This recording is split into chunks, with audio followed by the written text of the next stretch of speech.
The silence was suffocating. Harrison Ford sat in the sterile white office at Cedars-Sinai Medical Center, staring at the X-rays clipped to the light box on the wall, while Dr. Michael Chen's words echoed in his head like a death sentence. 6 months. Maybe less if the cancer spreads faster than we anticipate. It was September 3, 2008.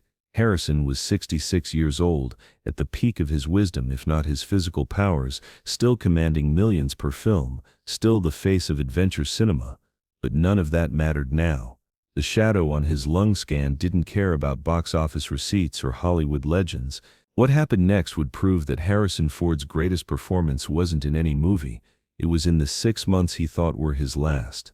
Dr. Chen was still talking, explaining treatment options, survival rates, palliative care. But Harrison had stopped listening after 6 months. His mind was somewhere else entirely, calculating not medical probabilities, but life priorities. "Mr. Ford, do you have any questions?" Harrison looked up at the oncologist, this soft-spoken man who'd just casually announced the end of Harrison's world, and asked the only question that mattered: how do I tell my family? The answer to that question would change everything. But to understand why Harrison Ford's response to terminal cancer shocked everyone who knew him, you have to understand who he'd become by 2008. This wasn't the young carpenter-turned-actor who'd stumbled into Star Wars. This wasn't even the adventure hero of the Indiana Jones films. This was a man who'd spent 40 years building walls around his emotions, who'd perfected the art of stoic professionalism, who'd made a career out of never letting anyone see him sweat. Harrison Ford in 2008 was a man who measured his worth by his productivity. He made movies, he flew planes, he built furniture, he fixed engines. He was always moving, always working, always proving his value through action rather than words. Sitting still felt like dying, which is why what he did next was so extraordinary. Harrison drove home to his ranch in Jackson, Wyoming, in complete silence. No phone calls to agents, no emergency meetings with publicists, just 4 hours of mountain highway and the weight of mortality pressing down on him like a physical thing. Callista was in the kitchen when he walked in, fresh from a day of horseback riding, her face glowing with the kind of health and vitality that Harrison suddenly realized he'd been taking for granted for decades. "How did it go with Dr. Chen?" she asked, and something in Harrison's expression made her freeze. "We need to talk." They sat at the kitchen table where they'd shared thousands of meals, where they'd discussed movie scripts and travel plans, and all the mundane details of a life they'd assumed would stretch on indefinitely. And Harrison Ford, the man who'd spent his career playing heroes, found himself falling apart as he told the woman he loved that their time together was ending. Callista's reaction was everything Harrison expected: shock, denial, desperate questions about second opinions and experimental treatments. But then she said something that changed everything. "What do you want to do?" Not, "What are the doctors going to do?" or "What treatments should we try?" but "What do you want to do?" And Harrison realized he had no idea. For 66 years, Harrison Ford had been defined by external expectations. Directors told him what to do on set. Studios dictated which roles to take. Family obligations determined how he spent his free time. He'd been so busy meeting everyone else's needs that he'd never stopped to ask himself what he actually wanted. But now, facing 6 months of remaining life, that question became the only one that mattered.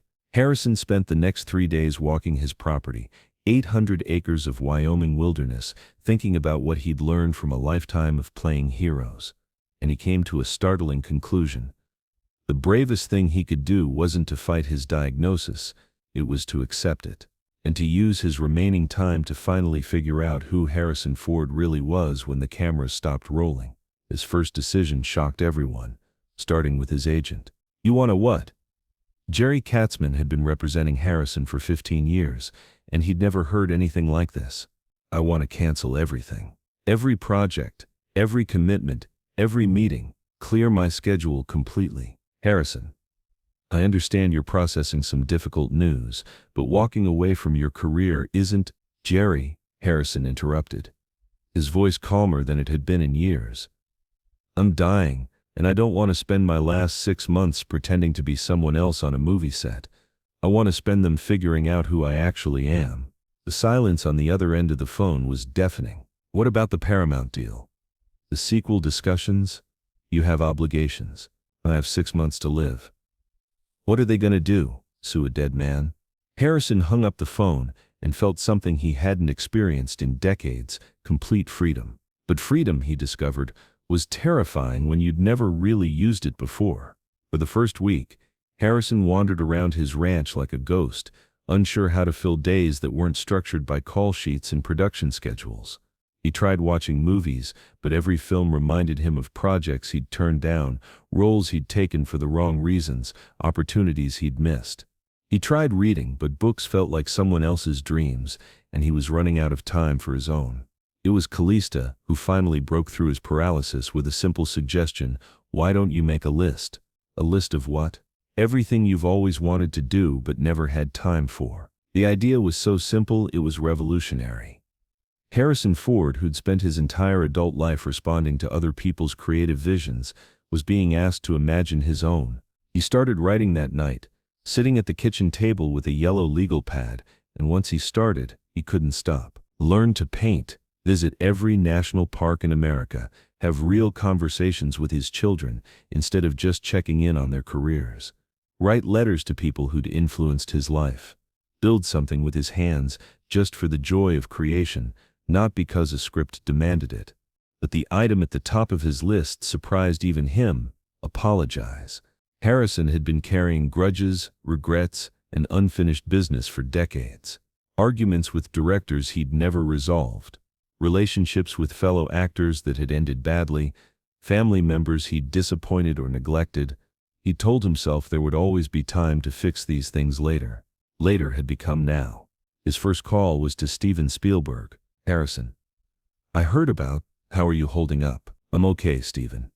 Actually, I'm calling to apologize. Apologize? For what? For being difficult on Temple of Doom. For arguing with you about character motivations when I should have trusted your vision. For being so wrapped up in my own interpretation that I forgot we were making the movie together. The silence that followed was profound. Then Steven's voice, thick with emotion. Harrison, you were protecting the character. That's what great actors do. No, Steven. Great actors trust great directors. I'm sorry it took me 24 years to say that. That conversation opened floodgates Harrison hadn't even realized existed. He called George Lucas and apologized for publicly criticizing some of the Star Wars decisions. He reached out to fellow actors he'd clashed with, directors he'd frustrated, crew members he'd been short with during long, difficult shoots. But the most important call was to his son Malcolm. Dad, is everything okay? You never called just to talk? That's what I'm calling to apologize for. I never called just to talk. What's going on? I'm sick, Malcolm. Really sick. And I realized I don't know nearly enough about your life, about who you are when you're not being my son. What followed was a 4-hour conversation, the longest Harrison and Malcolm had ever had. They talked about Malcolm's dreams, his fears, his relationship with his own children, his memories of growing up with a famous father who was always working, always traveling, always just slightly out of reach. You know what I remember most about childhood? Malcolm said. It wasn't the movie premieres or meeting famous people. It was the rare Sunday mornings when you'd make pancakes and we'd just sit at the kitchen table talking about nothing important. Those were the times you seemed most like yourself. Harrison realized his son was right. His most authentic moments hadn't been on movie sets or in interviews. They'd been in the quiet spaces between the performance, when he'd forgotten to be Harrison Ford the movie star and had just been Harry, making pancakes for his kids. That's when he decided to spend his remaining time learning how to be Harry again. He started painting terrible, wonderful, honest paintings of the Wyoming landscape, of his family, of memories from his childhood in Chicago. He'd never been artistic, had always dismissed creativity that wasn't practical, but facing mortality had stripped away his need to be good at everything. He could just enjoy the process of creation without worrying about the result. He began visiting his neighbors, people he'd lived near for years but barely knew. Ralph Henderson, the 78-year-old rancher next door, became an unexpected friend. They'd sit on Ralph's porch talking about everything except movies, cattle, weather, local politics, the changing face of the American West. You know what I like about you, Ford? Ralph said one evening as they watched the sun set over the Tetons. You don't act like a famous person. You act like a person who happens to be famous. That's rare out here in Hollywood land. Harrison spent hours with Ralph, learning about ranching, about the history of their valley, about what it meant to live a life connected to the land rather than to an industry. For the first time in decades, Harrison experienced the pleasure of being completely unknown, just another neighbor sharing stories over coffee. But perhaps the most transformative part of his 6 months was his relationship with Callista. Freed from the pressures of career management, freed from the constant travel and production schedules, they rediscovered each other as people rather than partners in managing Harrison Ford's public life. They took long horseback rides through the mountains, talking about books, philosophy, their hopes for Liam's future. They cooked elaborate meals together, not for special occasions, but just because they enjoyed the process of creating something together. They stayed up late, talking about subjects they'd never had time to explore: art, spirituality, what they believed about life and death and meaning. You know, Callista said one night as they lay in bed looking up at stars unpolluted by city lights, I think this is the first time I've seen you completely relaxed. I'm dying, Harrison pointed out. I know, but you're also living. Maybe for the first time in years, you're actually living instead of just performing life. She was right. The terminal diagnosis had freed Harrison from the tyranny of future planning. Without a future to worry about, he could finally be present in each moment. He tasted food more intensely, noticed colors more vividly, felt emotions more deeply. Paradoxically, knowing he was dying had made him more alive than he'd been in decades. 3 months into his 6-month prognosis, Harrison received an unexpected visitor, Steven Spielberg. I hope you don't mind me dropping by unannounced, Steven said, looking around the ranch with obvious appreciation. I was in Salt Lake City for a screening, and I couldn't stop thinking about our phone conversation. They walked Harrison's property together, Steven asking questions about ranch life, about painting, about this new version of Harrison Ford he was meeting for the first time. You seem different, Steven finally said. Not worse different, better different. I'm dying, Steven. It tends to clarify things. What kind of things? Harrison stopped walking and looked out at the mountains that had become his daily companions. I spent 40 years trying to be the person I thought everyone else wanted me to be. The reliable action hero, the professional who never caused problems, the guy who showed up prepared and left his personal life at home. But that person wasn't really me. He was just a character I played so often I forgot it was a performance. And who's the real you? I'm still figuring that out, but he's a lot more interesting than the guy who just read his lines and hit his marks. Steven nodded thoughtfully. Would the real you be interested in making one more movie? Harrison was quiet for a long moment. What kind of movie? Your movie. The movie only you could make, about the things only you know. What Steven was proposing was unprecedented, a film built around Harrison's authentic self rather than a character he was being asked to inhabit. A meditation on mortality, on authenticity, on what it means to live fully in the shadow of death. I'll think about it, Harrison said. But he already knew his answer. 4 months into his terminal diagnosis, Harrison Ford returned to filmmaking, but this time was different. He insisted on creative control, on working only with people who understood they were documenting something real rather than manufacturing something artificial. The film they made was called 6 Months, and it was unlike anything in Harrison's filmography. Part documentary, part meditation, part love letter to life itself. Harrison played himself. Not Harrison Ford, the movie star, but Harrison Ford, the man facing mortality, learning to paint, apologizing for old mistakes, discovering who he was when stripped of all external expectations. The film was shot entirely at his ranch, with minimal crew, maximum authenticity. Harrison's real conversations with Callista, with his children, with Ralph Henderson, his actual painting sessions, his horseback rides, his quiet moments of contemplation, the camera captured not the performance of vulnerability, but vulnerability itself. This feels like the most honest work I've ever done, Harrison told the documentary crew one evening. For the first time, I'm not trying to be anyone else. I'm just trying to be myself as clearly as possible. The film was scheduled for a limited release, not because the studio expected it to fail, but because Harrison wanted to share his story with people who were ready to hear it. This wasn't entertainment, it was testimony. But then something unexpected happened. 5 months into his 6-month prognosis, Harrison went for his regular scan at Cedars-Sinai. Dr. Chen studied the results with a puzzled expression, ordered additional tests, consulted with colleagues. "Mr. Ford," he finally said, "I need to share some unusual news with you." Harrison braced himself for the progression report, the final timeline, the transition to hospice care. "The cancer is gone." "Excuse me?" "Gone. Completely. No trace on any of our scans. In 30 years of oncology, I've never seen anything quite like this." Harrison stared at the doctor, struggling to process this information. "So I'm not dying?" "Well, we're all dying eventually," Dr. Chen said with a slight smile. "But not from cancer, and not in the next few weeks." The news should have been cause for celebration. Instead, Harrison felt something unexpected, a kind of grief, not for the life he'd almost lost, but for the clarity he was about to lose. The terminal diagnosis had given him permission to live authentically, to prioritize what mattered, to stop performing and start being. Without that urgency, would he drift back into his old patterns? That night, he and Callista sat on their porch talking about this unexpected gift of continued life. "Are you disappointed?" she asked. "Not disappointed. Scared." "Of what?" "Of forgetting what I learned, of going back to being the old Harrison Ford, instead of staying the person I became when I thought I was dying." Callista took his hand. "Then don't forget, keep living like you only have 6 months. Keep choosing what matters. Keep being Harry instead of Harrison Ford."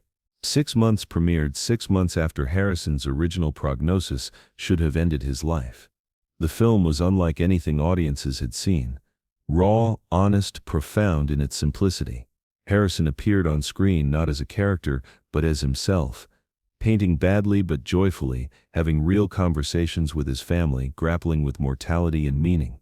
The film received limited theatrical release, but found its true audience on streaming platforms, where people could discover it in quiet moments when they were ready for something genuine rather than entertaining. It became a cultural touchstone for anyone facing their own mortality, their own questions about authenticity and purpose. More importantly, it marked the beginning of a new phase in Harrison Ford's career and life. He continued acting, but only in projects that resonated with his authentic self. He chose roles that explored real human complexity rather than simple heroism. He worked with directors who valued his input as a fully realized human being rather than a reliable movie star.